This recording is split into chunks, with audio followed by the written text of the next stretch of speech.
दोस्तों नमस्कार। मैं हूं राकेश कुमार और आप देख रहे हैं मत अभिमत। मित्रों, नगर निकाय चुनाव को लेकर संशय अभी तक बरकरार है।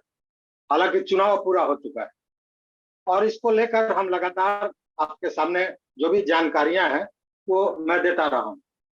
लेकिन कई मित्रों ने यह कहा कि किसी कानून के जानकार से इस पे हम लोग बात करें।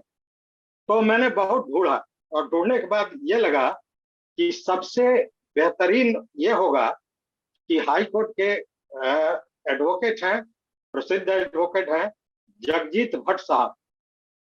चूंकि वो लगातार नगर निकाय चुनाव की जानकारी आपको देते रहे हैं और लगातार जुड़े रहे हैं, तो हमने आप मित्रों के लिए, आप दर्शकों के लिए भट्ट साहब से बात की और अ, आपके सारे प्रश्नों को रखा है, जिसे भट्ट साहब आपके सारी जो शंकाएं हैं उसको दूर करेंगे।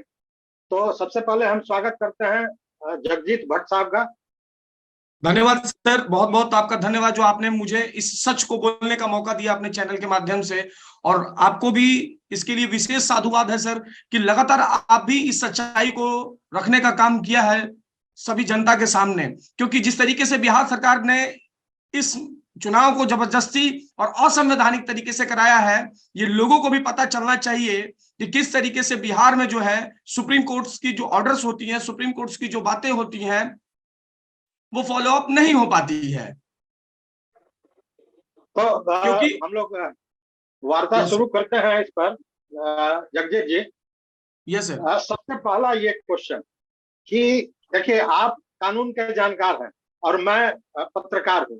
तो आज मैं कानून की जो भी जानकारी है उसको मैं किनारे करके आपसे शुद्ध पत्रकार की तरह बात करूंगा। निश्चित रूप से सर। आप अ, सुनवाई 22 तारीख को होनी है यस सर। सुनील कुमार वाले मामले की। तो क्या यस सर, लेकिन अभी इसमें अ, 20 सर पहले 21 तो तारीख को। हाँ, 21 तारीख को अंजू देवी और हरिनारायण शर्मा का भी मामला है। हरिनारायण सर, यस सर, मैं थोड़ा सा बोल लेता हूं, उसके बाद मेरे जी को जी अगर आप इजाजत दें तो। सर, जी हरिनारायण जी शर्मा बोले। वर्सेस स्टेट ऑफ बिहार और professor Ramballi Singh versus state of Bihar, ये जी दोनों पिटिशंस जो सुनवाई है वो 21 तारीख को है। और सुनील कुमार वाली जो पिटिशन है वो एक अलग पिटिशन है, जैसा कि सर आप जानते होंगे, वो सुप्रीम कोर्ट जी के जी जी गाइडलाइन में वो आई है पिटिशन। क्योंकि सुप्रीम कोर्ट ने जी जी कहा था जी कि ये इसे आप 4 महीने के अंदर जो है जितना अर्लियर पॉसिबल हो इसे सुनवाई करें। चूंकि जो भी रिप्रेजेंटेटिव को चुना गया है उनका टेन्योर जो है वो 5 साल का है, और जो लीगल एनोमली है तो थोड़ा सा इसमें टाइम टेकिंग होता है, तो लोगों को ऐसा लगता है कि ये तो कुछ होगा नहीं। इसीलिए सुप्रीम कोर्ट ने इसमें टाइम फ्रेम मैनर में कहा कि आप इसकी सुनवाई करें जितना जल्दी हो। क्योंकि जिस तरीके से डेडिकेटेड कमीशन बिहार सरकार की तरफ से बनाई गई, जिस ईबीसी कमीशन को बना दिया गया, वो कहीं ना कहीं विशुद्ध रूप से पॉलिटिकल था। और 1/12/2022 को जो सुप्रीम कोर्ट ने डेडिकेटेड कमीशन को मना कर दिया कि हम इसे डेडिकेटेड कमीशन के रूप में निरूपित नहीं करते हैं, फिर भी बिहार सरकार जो है उसे चुनाव करा के ले गई। और उससे भी बड़ा मैं आपको सर बात बताता हूं, जिस समय ये मामला 4 अक्टूबर के आसपास जब ये मामला लगा हुआ था, ऑनरेबल हाईकोर्ट ने एक तरीके से ये कहा कि भाई आप ईबीसी कमीशन की स्थापना करें, आप डेडिकेटेड इंपेरिकल डेटा ले आए। क्योंकि सुप्रीम कोर्ट के पूर्व में जो गाइडलाइंस हैं, जैसे उसमें मध्य प्रदेश वाली जो जजमेंट है, कृष्णमूर्ति जजमेंट है, विकास गावली की जजमेंट है, उन सारी जजमेंट में honourable supreme court of India ने कहा है कि आप किसी भी तरीके से अगर आप नगर निकाय का चुनाव करा रहे हैं या लोकल बॉडी का इलेक्शंस करा रहे हैं, आप जो है आरक्षण नहीं दे सकते हैं ओबीसी को। अगर आप आरक्षण देते हैं तो आपको उसमें एम्पेरिकल डेटा लाना होगा, उसमें आपको उस कमीशन की, एक इंडिपेंडेंट कमीशन की, सर मैं बार बार इस बात को अपने चैनल के माध्यम से उठाते रहा और विभिन्न अखबारों में मैंने इंटरव्यू दिया तो कहा कि इंडिपेंडेंट कमीशन। सर आप खुद एक सीनियर जर्नलिस्ट हैं, आप इन सारी चीजों को जानते होंगे। क्या बिहार सरकार ने जिस ईबीसी कमीशन की स्थापना की, क्या वो इंडिपेंडेंट कमीशन थी? There is a question. कदापि नहीं, कहीं से क्योंकि नहीं। जो जिस ना उसमें रिटायर्ड हाईकोर्ट जज थे, ना उसमें रिटायर्ड कोई डिस्ट्रिक्ट जज थे, ना कोई उसमें किसी भी तरीके का जो ब्यूरोक्रेट्स को रखना था, चीफ सेक्रेटरी रैंक के अधिकारी को, जो इस चीज को जानते हो। जिस तरीके से उत्तर प्रदेश में हुआ आपने देखा होगा सर, योगी जी ने कितना बढ़िया से, यहाँ हम लोग किसी के प्रवक्ता नहीं बैठे हैं, लेकिन जो जो काम करेगा उसको साधुवाद देना पड़ेगा। लेकिन बिहार सरकार ने मात्र 21 डेज में पता नहीं कहां से एम्पेरिकल डेटा ला दिया। एम्पेरिकल डेटा लाने के बाद पता नहीं कहां से उसको सुप्रीम कोर्ट ने उसको मानने से भी मना कर दिया, आपने उस चीज को भी दरकिनार कर दिया। अगर आप इन सारी चीजों को देखेंगे सर, तो आपको लगेगा कि इतना बड़ा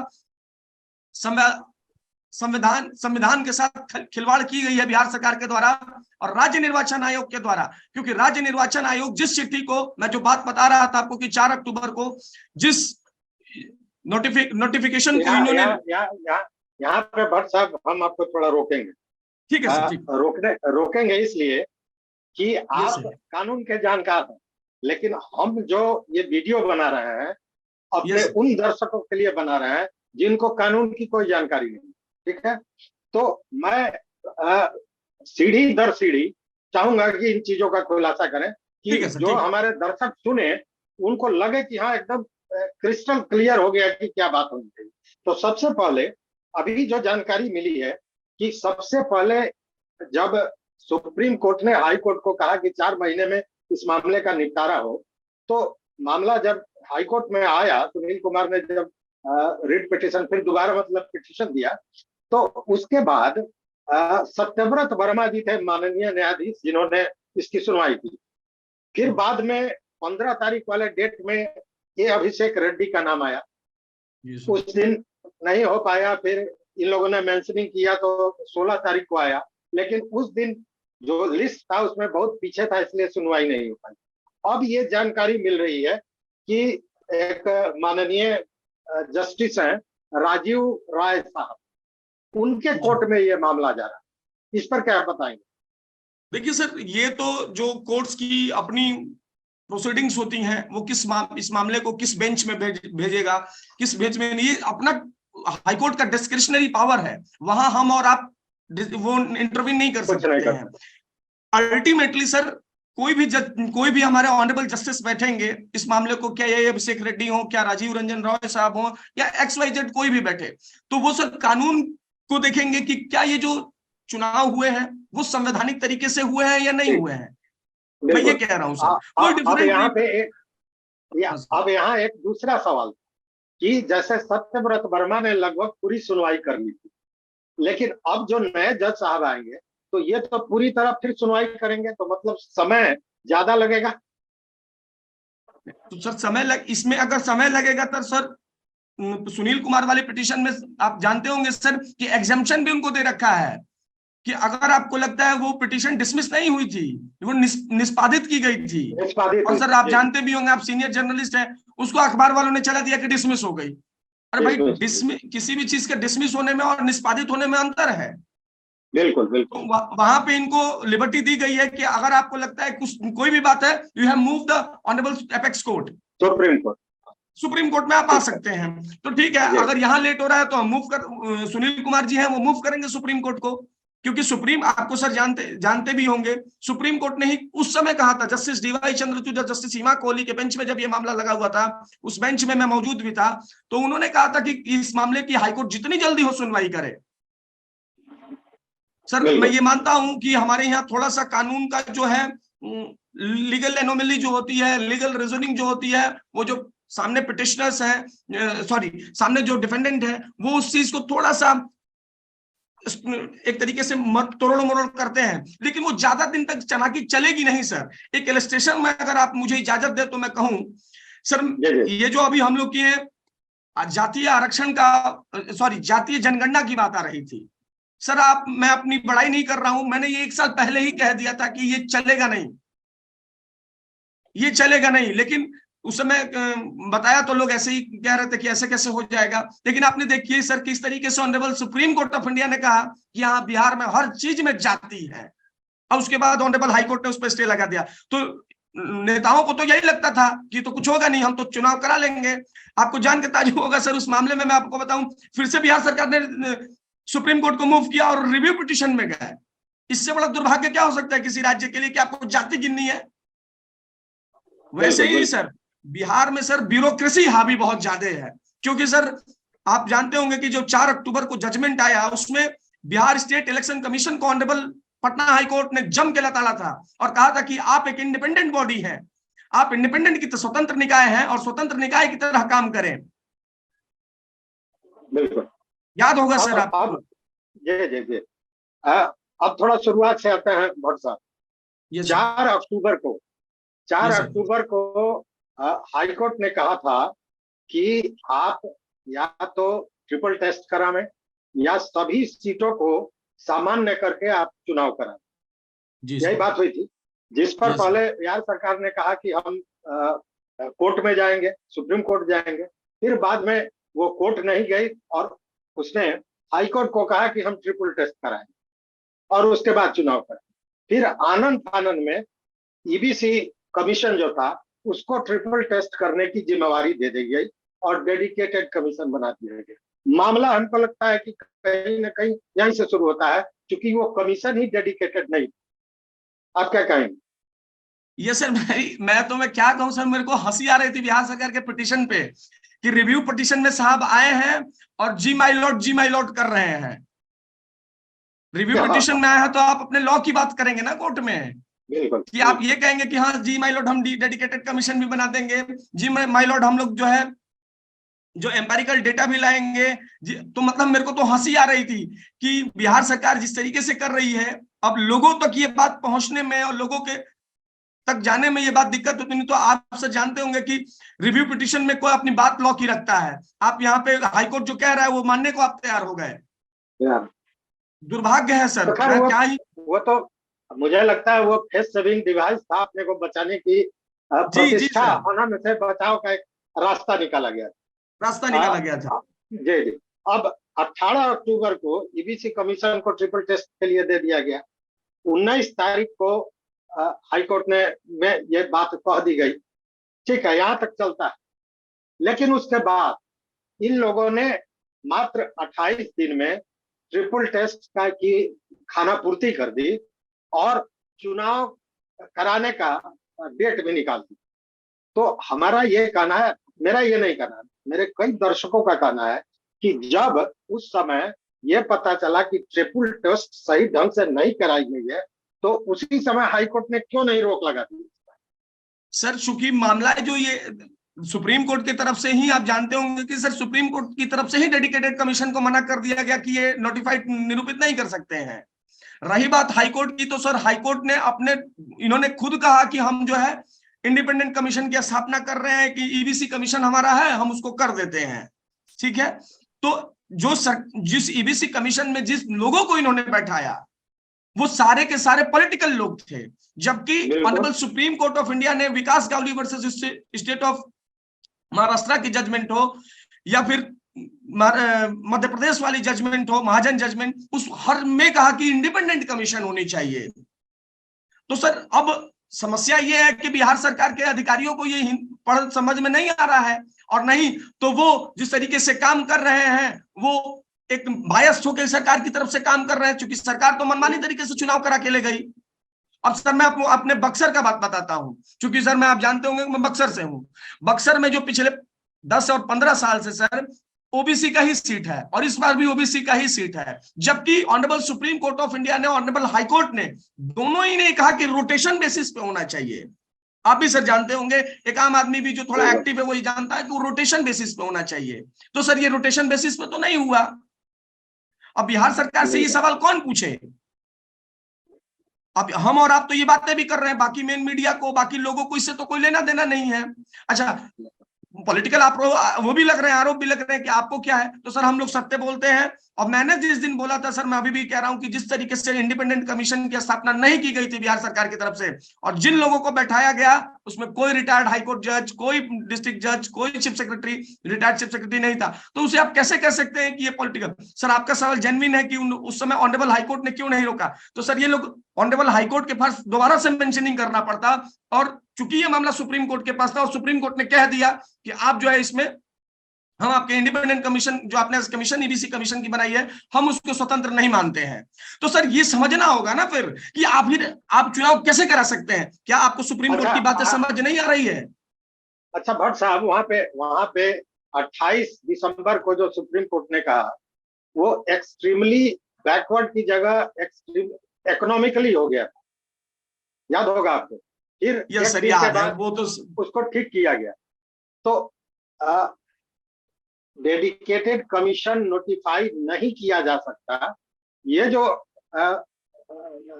ऑर्डर था, इस आधार पर यहाँ के लोगों ने ये कहा कि ये तो ऑलरेडी नोटिफाई किया जा चुका है, इसलिए हमारे लिए ये नहीं है। ललन सिंह जी चूंकि पक्ष से हैं, सत्ताधारी पक्ष से हैं, तो उन्होंने इसको कहा था कि डेडिकेटेड कमीशन नोटिफाई नहीं किया जा सकता है। नहीं, वो तो पहले ही नोटिफाई किया जा चुका है, इसलिए सुप्रीम कोर्ट ने कहा है, वो मेरे लिए नहीं कहा। ये ललन सिंह का बयान। तो सुप्रीम कोर्ट को सपना आया था सर, पूछना चाहिए था ललन सिंह जी से कि आप सपना आया होगा सुप्रीम कोर्ट के कि मामले की सुनवाई हो रही थी, बाद में दोबारा सुनवाई किया तो आप तो विड्रॉ करा सकते थे सर। ये तो हास्यास्पद बात है ना सर। अब एक लॉयर इस पे क्या जवाब देगा? ये तो इस पे क्या जवाब दूं मैं सर, बताइए। एक सवाल जो आपने कहा कि दूसरे मीडिया को या मेन स्ट्रीम मीडिया को या और लोगों को इससे मतलब नहीं है, हम बोलते हैं तो हम इसलिए बोलते हैं, या आपसे जो बात कर रहा हूं या आपने अपना जो समय इसमें लगाया है वो इसलिए कि लाखों लोगों के भविष्य से जुड़ा हुआ ये मामला है। पहली बात, यस सर, पब्लिक मनी की बात है, करोड़ों करोड़ रुपया जो कंट्री से govern by rule of law, और जो सरकारी धन गया या ह्यूमन रिसोर्सेज गया, उसके अलावे जो प्राइवेटली जिन्होंने चुनाव लड़ा उन लोगों के पैसे को जोड़ लिया जाए तो बहुत बड़ी रकम होती है। तो स्वाभाविक है कि इस पे तो जो भी प्रबुद्ध नागरिक होगा उसको बोलना चाहिए, इन बातों को रखना चाहिए, इसीलिए शायद हम लोग इस बात पे लगे हैं। खैर, अब आते हैं सुप्रीम कोर्ट वाले मामले पर कि जब चुनाव का इन लोगों ने कह दिया कि चुनाव हो जाएगा,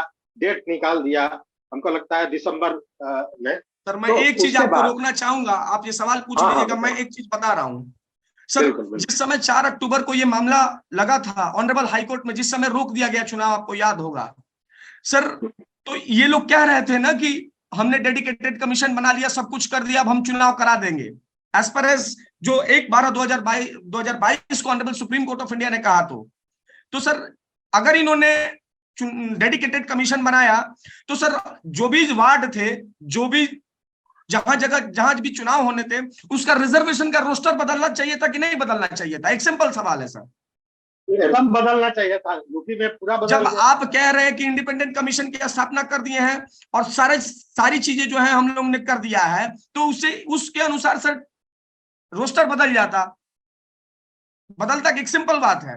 तो रोस्टर तो आपका बदला नहीं, और जिस चीज को आपने विड्रॉ किया उसी पे चुनाव करा लिया। सबसे बड़ी ताजुब की बात है और एक और कानूनी पक्ष है जिस पर आप शायद ज्यादा बेहतर बताएंगे कि जो नोटिफिकेशन फर्स्ट टाइम चुनाव आयोग ने किया, यस सर, उसके बाद रुका और उसी नोटिफिकेशन पे फिर दोबारा, यही मैं सर बार बार कह रहा हूं, यही बात आप ही की बात कह रहा हूं कि वो तो आपने विड्रॉ की थी हाई कोर्ट में, और फिर विड्रॉ करके और उसी पे चुनाव आपने कैसे करा दिया भाई साहब? कैसे करा दिया? तो यही मैं कह रहा हूं कि country is govern by rule of law. ये देश जो है भारत के संविधान के अनुसार और रूल ऑफ लॉ के अनुसार चलेगा। ना नीतीश कुमार इसको चलाएंगे और ना नरेंद्र मोदी इस देश को चलाएंगे। ये देश चलेगा भारत के संविधान के ऊपर और रूल ऑफ लॉ के ऊपर। ये तो बड़ा प्रश्न चिन्ह है कि किस तरीके से आप गवर्न कर रहे हैं, कि क्या कोई बोलने वाला नहीं है यहाँ पे? कहने का मतलब भट्ट साहब ये है कि आपने डेडिकेटेड कमीशन गलत बनाया या सर्वे गलत किया, ये सारी चीजें तो अलग है जिसपे न्यायालय का ऑर्डर आना है, लेकिन आपने तो सच पूछिए तो बिना नोटिफिकेशन के ही पूरा चुनाव करा लिया। वो प्रीवियस जो चुनाव उन्होंने कराया सर उसी पे करा लिया, करा लिया। तो चुनाव तो सोचिए सर, अब सोचिए कि किस तरीके से हाईकोर्ट में आप विड्रॉ कर रहे हैं, फिर उसी नोटिफिकेशन पे आप चुनाव भी करा के लिए चले जाते हैं। अब लोग सर हमसे भी पूछते हैं, और मेरे भी कमेंट में, चूंकि जानते होंगे मेरा भी यूट्यूब चैनल है, तो वहां लोग लिखते रहते हैं कि कुछ नहीं होगा, ये नहीं होगा। तो सर वो लोगों की मानसिकता है, लोग चूंकि नो डाउट थोड़ा सा कानून का समय लगता है, जैसे कि आपने बोला कि बेंच टू बेंच सफर कर रहा है मामला, तो आखिर कितने दिन तक जान बचेगी सर? मैं मान लिया कि सर 6 महीना और लग जाएगा, मैं ये मान के चल रहा हूं, लेकिन कभी तो आएगा ना जब आप आएंगे फुटिंग पे, और जिस दिन आप फुटिंग पे आ जाएंगे उस दिन बढ़िया से आपका कोर्ट जो है आपका वो कर देगी, फैसला कर देगी, ये आप भी सर जानते हैं। बिल्कुल बहुत ज्यादा दिन तक नहीं, जान नहीं बचेगी सर। लेकिन सुप्रीम कोर्ट ने जो 4 महीने का टाइम दिया है, हाईकोर्ट तो चाहेगी कि इसी 4 महीने के अंदर करे। उसके स्वाभाविक है। Sunil Kumar versus state of Bihar वाले में तो सर करना ही पड़ेगा, वो हाईकोर्ट की मजबूरी है। और उसी में हमको लगता है कि सारे मामले क्लियर हो जाएंगे उसके बाद। और तो इसीलिए तो सर आप देखिए, इसीलिए सारे मैटर को कनेक्टेड कर रही है हाईकोर्ट। जी जी, वो मैटर कनेक्टेड करके ही सुनेगी, क्योंकि अच्छा डिफरेंट भट्ट साहब, सुप्रीम कोर्ट ने जो लास्ट में अपना ऑर्डर किया था सुनील कुमार वाले मामले को निष्पादित करते हुए, उसमें आप देखेंगे कि कई लोगों ने एक भ्रम ये पैदा किया कि सुप्रीम उसका ऑर्डर नंबर 3 आप जरा देखेंगे, आपके पास है वो पेपर? ये सर मेरे पास होगी, 1 मिनट सर मैं देख लेता हूं। पारा 3 को जरा देखा। पारा 3 को लेकर बहुत तरह की भ्रांतियां पैदा की जा रही हैं। हालांकि वो उसी तरह है जैसे कोई हाथी को अंधा देखने गया, उसका पीठ छुआ तो कहा दीवाल है, किसी ने कहा कि उसका पूंछ छूके की रस्सी है। उसी तरह पूरे बातों को नहीं देखकर एक लाइन को पकड़ के ये कहा जा रहा है कि सुप्रीम कोर्ट ने एक तरह से यूं कहिए कि ऑर्डर कर दिया।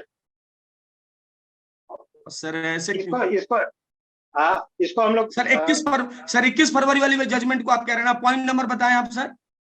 पारा 3 it is however not in dispute between both sides even before the, ये सर। हाँ सर, तो इसमें इस बात जो ऑनरेबल कोर्ट ने कहा, उन्होंने ये कहा कि जो भी डिस्प्यूट है जो हमारे सामने आया है वो इंटरिम ऑर्डर तो सरकार ने एक्सट्रीमली बैकवर्ड क्लास पे दे ही दिया था, जो सरकार के द्वारा स्थापित की गई थी। उसमें ऑनरेबल कोर्ट ने कहा कि had already been notified as the dedicated commission on 21/2022, जो जिस डेडिकेटेड कमीशन को लेकर के आप लोग कर रहे हैं ये नोटिफाइड की गई थी बिहार सरकार की तरफ से। अगर वो बात है सर, तो सर नीचे में ऑनरेबल कोर्ट ने ये भी तो कहा है, आप देखें ना सर। ये सर मैं कहूंगा कि आप इन द 7 नंबर पॉइंट पे पढ़ेंगे तो ऑनरेबल कोर्ट ने स्पष्ट तौर पे कहा कि in the light of the dispute of the special dispose. Sir मैं बार बार कह रहा हूं कि डिस्पोज और डिसमिस में अंतर होता है। सर मैं अब क्या कहूं, मीडिया में ऐसे लोग बैठे हैं जिनको डिस्पोज और डिसमिसल का अंतर नहीं मालूम है। बड़े अखबार हैं, लिख रहे हैं कि मामला का जो है खारिज हो गया। अरे भाई मामला खारिज नहीं हुआ, निष्पादित हो गया। निष्पादित का मतलब ये होता है कि आपको एग्जम्पशन मिला है, will come to the supreme court again. यहाँ पे इसको और थोड़ा क्लियर करते हैं। सुप्रीम कोर्ट ने जो ऑर्डर लिखा है उसमें पुरानी बातों को दोहराते हुए और तब अपना ऑर्डर दिया है लास्ट में। उसमें ये पारा 3 में ये कहा गया है कि ऑलरेडी डेडिकेटेड कमीशन को मतलब जारी कर दिया, नोटिफाई कर दिया गया था। तो ये तो पुरानी बात कर रहा है। उसने सुप्रीम कोर्ट ने ये नहीं कहा है कि डेडिकेटेड कमीशन को हम नोटिफाई कर रहे हैं, ऐसा कुछ तो नहीं था।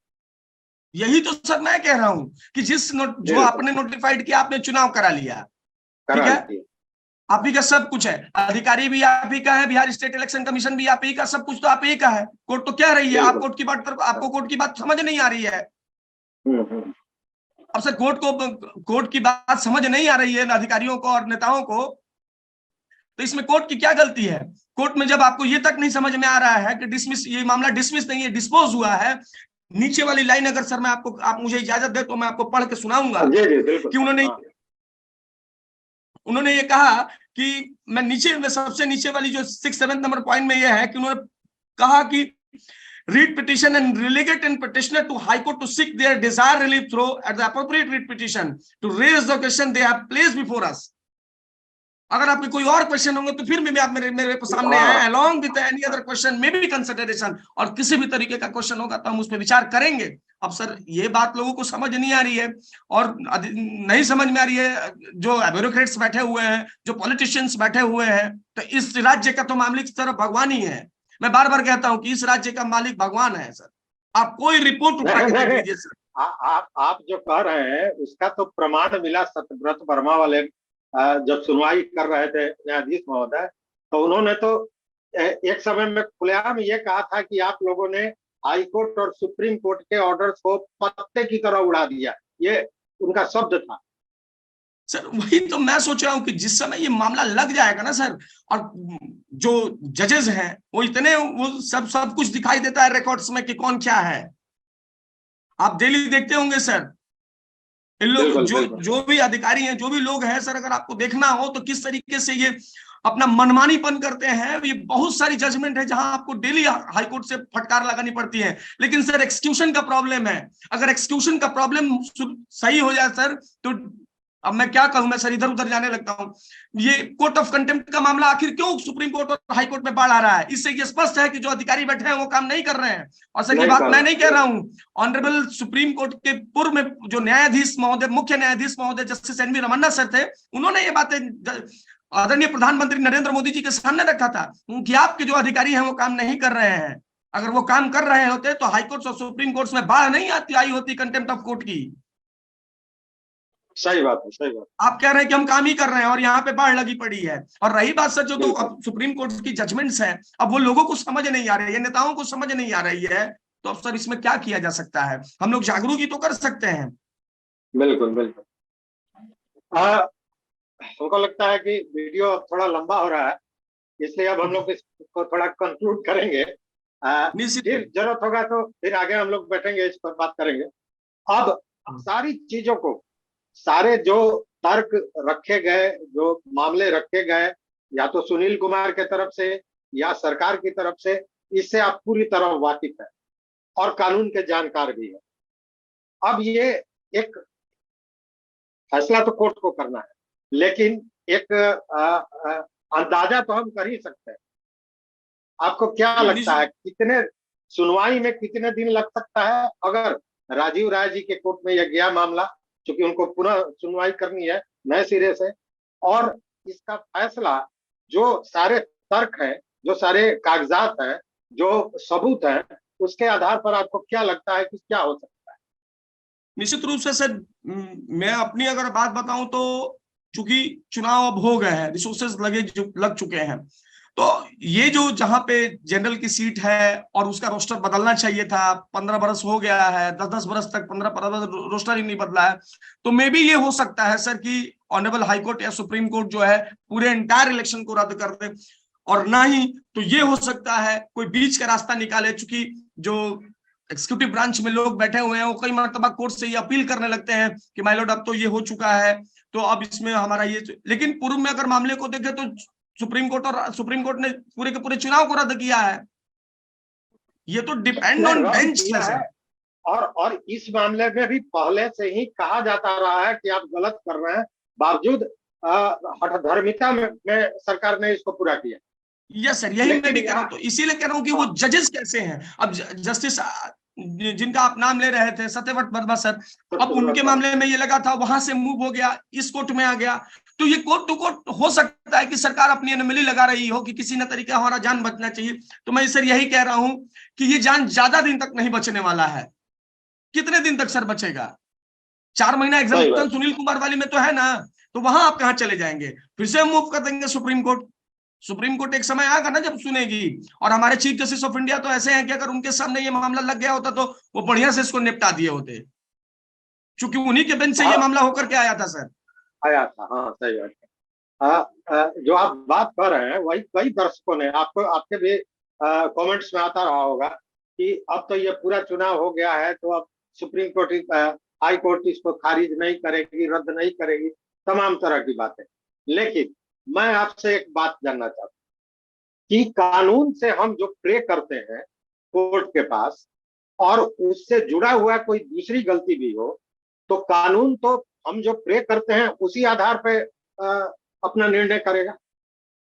निश्चित रूप से सर, जो कानून, जो भी चीजें सरकार सामने रखेगी, जो पिटिशनर सामने रखेंगे, सुप्रीम कोर्ट और हाई कोर्ट उसको इंट्रोस्पेक्शन बहुत बढ़िया से करती है और देखती ही है, क्योंकि चीजों को सर ग्राउंड पे भी एक्सिक्यूट करना पड़ता है। तो हो सकता है कि एक्सिक्यूट करने में ये आप नपली ले रहे हो कि नहीं सर, अगर इस तरह का होगा तो ऐसे हो जाएगा। सारी चीज जैसे कि पूर्व में हुआ सर चुनाव रुक गया। पहले लोग तो बोलते थे सॉरी सर, जब मैं बोलता था सर तो मुझे भी लोग कहते थे कि आप पागल हो गए हैं, ये चुनाव रुकेगा, सब कुछ तैयारी होगा। रातों रात चुनाव रुक गए थे सर, आपको भी याद होगा, रातों रात चुनाव। तो ऐसे ही होगा सर आपका, आप जो है बिहार सरकार की जो एक तरीके की दादागिरी कहिए, अनकॉन्स्टिट्यूशनल तरीके से काम करने को कहिए, ये सारा कुछ इसमें दिख रहा है सर। और रही बात टाइम फ्रेम की सर, तो थोड़ा सा लीगल चीजें हैं तो वहां कहना कोई बात एकदम से प्रेडिक्ट कर देना कि नहीं नहीं हो ही जाएगा। एक सर चीज और मैं बताना चाहूंगा कानून का स्टूडेंट होने के नाते, क्योंकि सर आप जानते होंगे कि एडवोकेट हमेशा स्टूडेंट ही रहता है, वो पढ़ता ही रहता है। तो सर ये मैं एक आपको बात बता दूं कि कोई चीजें जो है वो निश्चित नहीं है यहाँ पे कि इतने देर में हो जाएगी। कोई अगर ये कह रहा है तो एकदम वो गलत कह रहा है, क्योंकि उसमें कोर्ट को काम करना है, कोर्ट को एक एक चीज का इंटरप्रिटेशन करना है। ये एकदम से कहते ना कि नहीं कल हो जाएगा। और लोग इसीलिए कैसे, तो लोगों के पास तो पेशेंस नहीं है सर। सबसे बड़ी चीज तो यही है। सवाल पूछना चाहिए था नीतीश कुमार जी से, कि भाजपा से भी पूछना चाहिए था कि भाई तुम तो कह रहे हो कि, अब देखिए सर इसमें तो मैं बहुत सारा उंगली उठाता हूं, अब भाजपा कैसे इसमें दोषी है? आज भाजपा कह रही है कि नहीं ये गलत कर रहे हैं, तो जिस समय इसका शुरू में हाउसिंग डिपार्टमेंट, वो कौन सा डिपार्टमेंट था बिहार सरकार का, उसी ने नोटिस इशू किया था, उस समय सरकार में आप बैठे थे।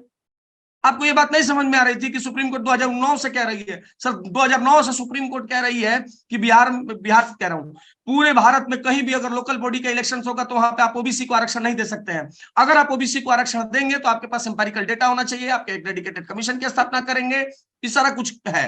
आप 50% से ज्यादा आरक्षण नहीं देंगे, ये सारा कुछ है। आप Indira Sahni versus union of India का केस जो है उसको वायलेट नहीं कर सकते हैं। लेकिन सोचिए सर कि 10 बरस बीत गए, 12 बरस बीत गए, और फिर भी सरकारें चुनाव करा रही हैं। तो अब भाजपा वालों से ये पूछना चाहिए कि भाई आप ये बताइए कि आप तो बैठे थे पूर्व में, आज ना आरजेडी और बैठ गई जदयू, नीतीश कुमार मुख्यमंत्री बन गए। इससे पहले तो आप भी तो आपने वो चुनाव कैसे करा लिया? 2009 से ये गाइडलाइन है सुप्रीम कोर्ट का सर। तो इस सवाल के कटघरे में तो सारे लोग हैं। हाँ तो हाँ सर, तो मैं आपको बता दूं कि ये जो असंवैधानिक चुनाव हुआ है, जो भाजपा ये कह रही है, अपना दिखा रही है कि नहीं हम दोषी नहीं, आप भी दोषी हैं, आरजेडी भी दोषी है, और नीतीश कुमार की तो बात ही छोड़िए सर, तो एंटायर सिस्टम ही दोषी है। अब रहा सर, अब सब सारा सिस्टम जब दोषी हो गया तो रह गई न्यायालय। तो अंतिम रूप से न्यायालय को ये देना है, न्यायालय निश्चित रूप से इसमें लोगों के पक्ष में और भारत के संविधान के अनुसार देगी। एकदम लोग इससे लिए निश्चिंत रहे। हाँ थोड़ा टाइम लगेगा, टाइम कितना लगेगा ये किसी के लिए कहना मुश्किल है सर, क्योंकि वो जजेस को करना है, हमको और आपको नहीं करना है। हम लोग तो चर्चा कर ही रहे हैं इस पे, लेकिन फिर भी टाइम तो लिमिटेड कर दिया है सुप्रीम कोर्ट ने। खैर बहुत लंबी वार्ता हुई, और मुझे लगता है कि हमारे जो दर्शक हैं सारी बातों को सुनने के बाद जो भट्ट साहब ने कानूनी पक्ष को रखा और पूरी तरह खोल के सारी बातों को रखा है, आम भाषा में रखा है, जिससे हमारे दर्शक समझ सकें। तो आज का वीडियो यही समाप्त करते हैं। बहुत बहुत धन्यवाद भट्ट साहब आपको। और भी जो अगर कोई प्रश्न आते हैं, कोई नई बात होती है, तो फिर हम आपके साथ संपर्क में आएंगे। तो बहुत बहुत धन्यवाद, बहुत बहुत धन्यवाद आपको भी सर, बहुत बहुत धन्यवाद जो आपने मुझे बोलने का मौका दिया। और सर मैं जल्दी कहीं इंटरव्यू देने नहीं जाता हूं, लेकिन सर आपका काम करने का स्टाइल मेरे को बहुत पसंद आया। क्या आप सत्य के साथ खड़े रहते हैं और तथ्यों के साथ खड़े रहते हैं। क्योंकि आज मीडिया में सबसे बड़ी बात सर मैं आपको बताऊं कि क्या है कि लोग तथ्य और प्रमाण के साथ खड़े नहीं है, सच के साथ खड़े नहीं है। इसके लिए सर मैं आपको साधुवाद बहुत देना चाहूंगा कि आपने इसको लोगों के सामने इस सच को रखा और तथ्यों के साथ रखा। क्योंकि कोई आज जर्नलिस्ट जो है वो तथ्य और प्रमाण पे बात ही नहीं करना चाहता है, फेक न्यूज सर्कुलेट कर देना है, उससे सच से मतलब नहीं है, उससे प्रमाण जो फैक्ट है उससे मतलब नहीं है। और सबसे बड़ा बात सर कि आप फैक्ट और लॉस पे बात करते हैं और अध्ययन करते हैं। इसके लिए सर आपको भी साधुवाद मैं देना चाहूंगा, बहुत बहुत साधुवाद सर आपको भी, और बहुत बहुत धन्यवाद कि आपने मुझे बोलने का मौका दिया सर। Thank you.